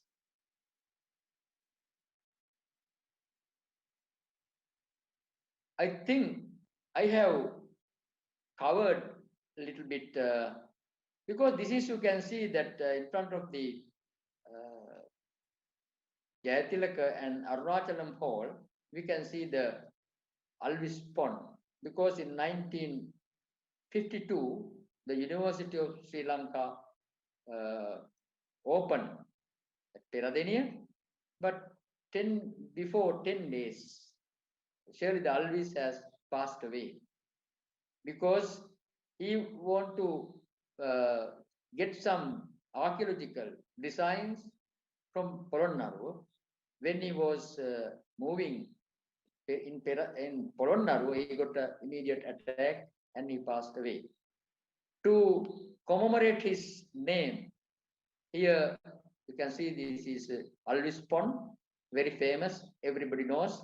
Alvis Pokuna, මේ හතර මං හන්දියේ මේ පිටලා තියෙන්නේ මේ අල්විස් පොකුණ ඉතාම සුන්දර එකක්. ඒ වගේම හුඟක් වෙලාවට විශ්වවිද්‍යාලයේ හිච් පාටි වලින් පස්සේ තරුණ අපේ තරුණ ජවයේ සහිත ශිෂ්‍යයින්ට නාකියා ගැනීමට නාගන්නේමත් හුඟක් වෙලට උදව් වෙනවා. මෙය තමන්ගේ කැමැත්තෙන් නාගන්නට අකමැති වුණත් බලයෙන් සහෘදයන් විසින් ඔසවා විසි කරනු ලබනවා මෙයට. එයත් අපි කිය යුතු දෙයක්. ඊළඟට මේ දල වශයෙන් ඔබට මම මේ භද්‍රකටය ගැන කිව්වා, පුන්කලස ගැන කිව්වා. ඊට පස්සේ මම නැවතත් ඔබට ඔබ මේ පේරාදෙණිය විශ්වවිද්‍යාල සංස්කෘතිය තුල කොහොමද ශාක සංස්කෘතිය ආයතනගත වෙලා තියෙන්නේ කියන එක ගැන යමක් කියන්නට ඕනේ. ඉතින් ඔබ මේ ඇතුල් වෙනවා එහෙමනම් පේරාදෙණිය විශ්වවිද්‍යාලයේ මල්ලත් ඉදිරියෙන් ඇත්ත වශයෙන්ම එතන වෛද්‍ය පීඨයේ සිට විජේවර්ධන ශාලාව දක්වා අපේ පේරාදෙණිය විශ්වවිද්‍යාලයේ තියෙන වර්ණයට අදාළ අපේ තියෙන ක්‍රෙස්ට් එකේ එහෙම නැත්නම් අපේ තියෙන මුද්‍රාවේ තියෙන වර්ණයට අදාළ එක්තරා කලාපයේ කාලයක මල් පිපෙන ගස් තියෙනවා. ඊට පස්සේ අපි මෙම අල්විස් පොන්ඩ් එක පහු කරන් පස්සේ තනිකරම තියෙන්නේ මැයි මාරා ගස් වලින් සමන්විත වෙනවා මැයි මල්.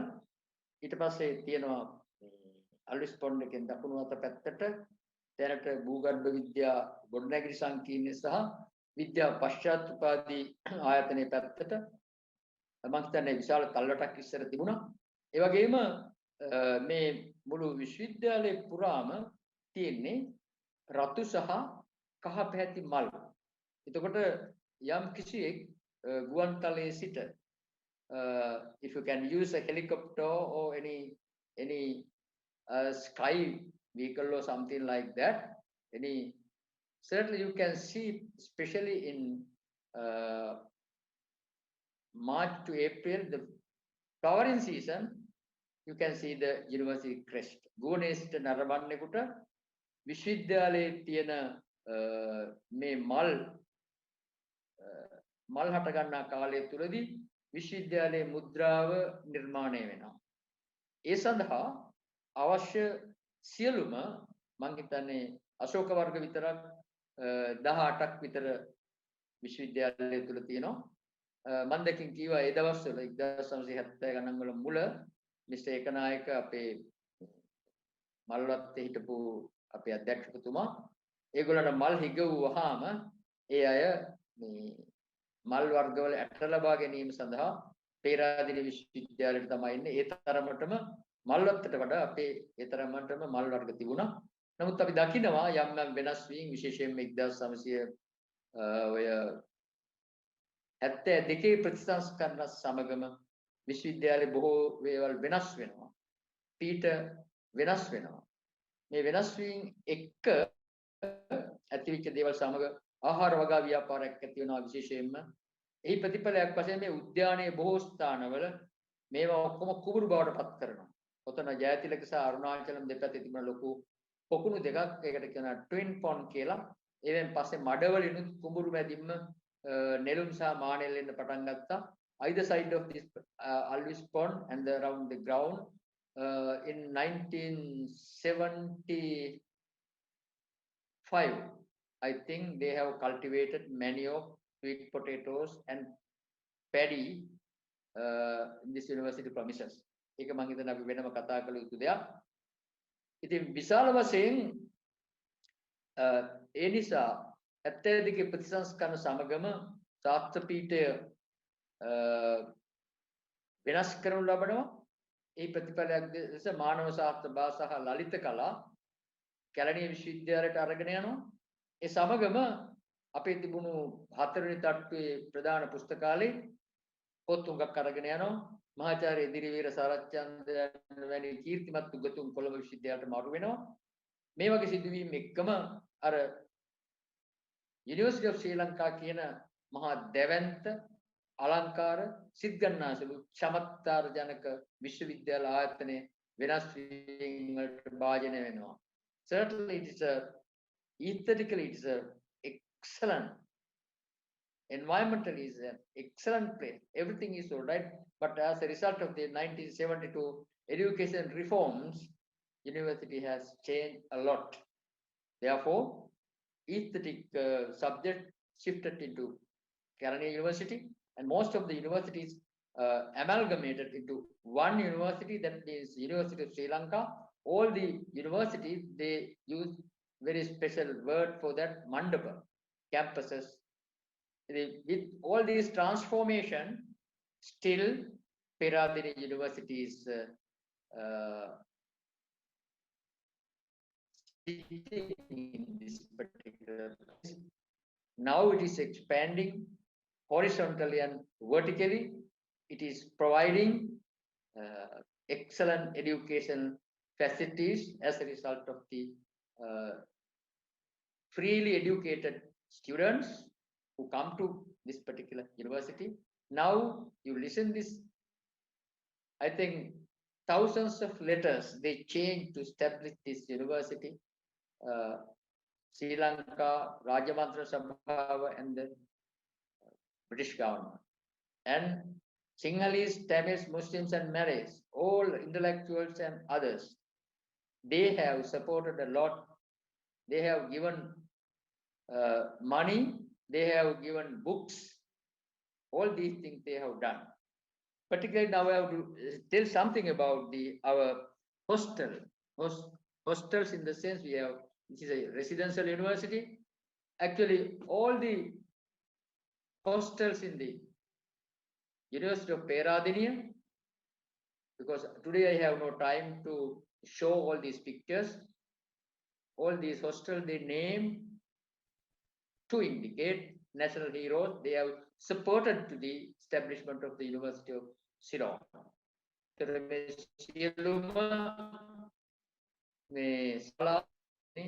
ඒ කීර්තිමත් විශ්වවිද්‍යාලයේ ගොඩනැගී උදව් වෙච්ච උගතුන්ගේ සහ බුද්ධිමතුන්ගේ නමින් ඩී.බී. ජයතිලක මුල ඉඳලම එතුමා විශාල වශයෙන් විදහාස් අධ්‍යාපනය වෙනුවෙන් මහත් කැපවීමක් කරපු අතිශේෂ පුද්ගලයෙක්. ජයතිලක ශාලාවේ එතුමා නාමින් තියෙන්නේ. ඒ වගේම අපි දන්නවා පොන්නම්බලම් අරුණාචලම්, ඒ වගේම පොන්නම්බලම් රාමනාදන් සහෝදරයෝ, එතුමන්ලා අතිශය සුවිශේෂ කාර්යභාරයක් කළා. මුල සිටම විශ්වවිද්‍යාල සංගමය නිර්මාණය කළා. විශ්වවිද්‍යාලයේ ගොඩනැගීම සඳහා අවශ්‍ය බුද්ධිමය දායකත්වයේ ඒගොල්ලෝ ඇති කරනු ලැබුවා. ඒ විතරක් නෙමෙයි. අපි 1921 දී යුනිවර්සිටි කොලෙජ් එක ඇති කරලා පළවෙනි පොත් පරිත්‍යාග කරලා තියෙන්නේ මේ පොන්නම්බලම් අරුණාචලම් මැතිතුමාලාගේ ගෙදර තිරිච්ච පොත්පත් බුක් කලෙක්ෂන් එක වශයෙන් ගෙනත් දීලා තියෙනවා. ඒ විදිහට ඒ යුගයේදී ඊටාම ඕනෑකමින් මේ විශ්වවිද්‍යාලය ගොඩනගලා තියෙනවා. ඒ වගේම සමහර වෙලාවට දැන් මහාචාර්ය ජී.පී. මලලසේකර එයා තමයි මේ ඔරියන්ටල් ෆැකල්ටි එකේ පළවෙනි පීඨාධිපතිවරයා. එතුමා ගෙනල්ලා තියෙනවා මේ ගෙදර තිබිච්ච පුටු ගෙනල්ලා ඒව සමහර ඒවා තාමත් ශාස්ත්‍ර පීඨයේ මේ පසුගිය අවුරුදු 10 තුළ ඒව මම අඳුරගෙන ඒවා වෙන් කරලා තියෙනවා භාවිතයට නොගෙන ඊතරම්ම සම්භාවනීය භාණ්ඩ වශයෙන්. ඒ නිසා හැබැයි මම යමක් කියන්නට ඕනේ ඔබට මේ විශේෂයෙන් 1980 විතරෙන් පස්සේ ඇතිවෙච්ච බොහෝ ගොඩනැගිලි වල අර මුල් කාලයේ පේරාදෙණිය විශ්වවිද්‍යාලයේ පවත්වා ගත යුතු යයි පාලක මණ්ඩලය විසින් අනුමත කර තිබූ ගෘහ නිර්මාණ සම්ප්‍රදායන් අනුගමනය කරපු බවට සාක්ෂි දක්නට ලැබෙන්නේ නැහැ. ඒවා තම තමන්ට අවශ්‍ය පරිදි හිතු මතයේ යම් තීරණ ගැනීමේ නායකයන් ගන්නා ලද තීරණවල ප්‍රතිඵලයක් වශයෙන් ගොඩනැගිලි සම්ප්‍රදායන් වශයෙන් දක්නට ලැබෙන්නේ නැහැ. ඒත් පසුගිය අවුරුදු 20 විතර කාලෙදී හුඟක් වෙලාවට අපි හුඟ දෙනෙක් සම්බන්ධ වුණ පාලක මණ්ඩලය විසින් තීරණය කරනු ලැබුවා. කිසිම හේතුවක් නිසාවත් පේරාදෙණිය විශ්වවිද්‍යාලය එසේත් නැතෝ ශ්‍රී ලංකා විශ්වවිද්‍යාලයේ පේරාදෙණිය ගෘහ නිර්මාණ ශිල්පය අප වෙනස් නොකළ යුතුයි කියලා. ඒ නිසා එම න්‍යාය ධර්මය නැවත පණ ගැන්වීමේ ප්‍රතිඵලයක් වශයෙන් as a re-establishment of all our architectural traditions in the University of Sri Lanka, because the council has approved, we should not change our architectural design in the University of Sri Lanka, here, University of Peradeniya. Now, again, we are continuing traditional type of architectural designs, and even this university garden, there are a number of changes happened. Most of the curators, they don't know even our gardening tradition at all. ඉතින් මම හිතන්නේ අපිට වෙනම දවසක් කතා කරන්න වෙනවා මේ පසුගිය කාලේ බොහෝ වෙලාවට මේ විශ්වවිද්‍යාලේ වගා කරලා තියෙන ගස් කොළන් වල ස්වරූපය දැකපුවාම අර මුල්ලුගේ භාවිත කරපු ලක්ෂණයන් ඔක්කොම වෙනස් වෙලා තියෙනවා.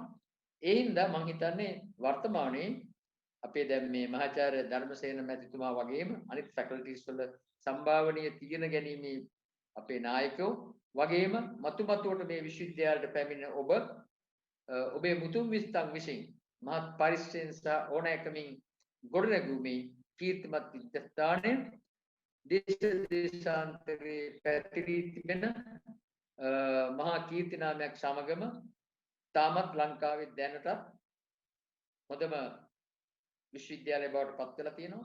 හොඳම පුස්තකාලය බවට පත් වෙලා තියෙනවා. ඒ වගේම හොඳම book collection එක අපිට තියෙන්නේ with our main library and with the faculty libraries.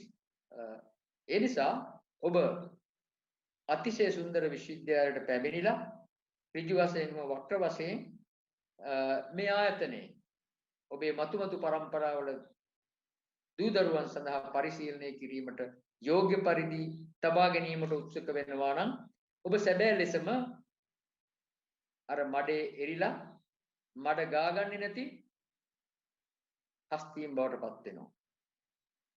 ඒ නිසා ඔබ සැබෑ ලෙස බුද්ධිමතෙක් ලෙස අර මඩේ ස්පර්ශ නොවි තිබෙන නෙළුම් ඔබ කඩාගත යුතු වෙනවා උගතුන් සහ බුද්ධිමතුන් වශයෙන්.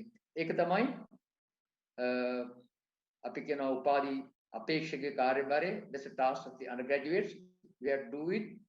We have to touch, you have to pluck that lotus without touching the muddy water.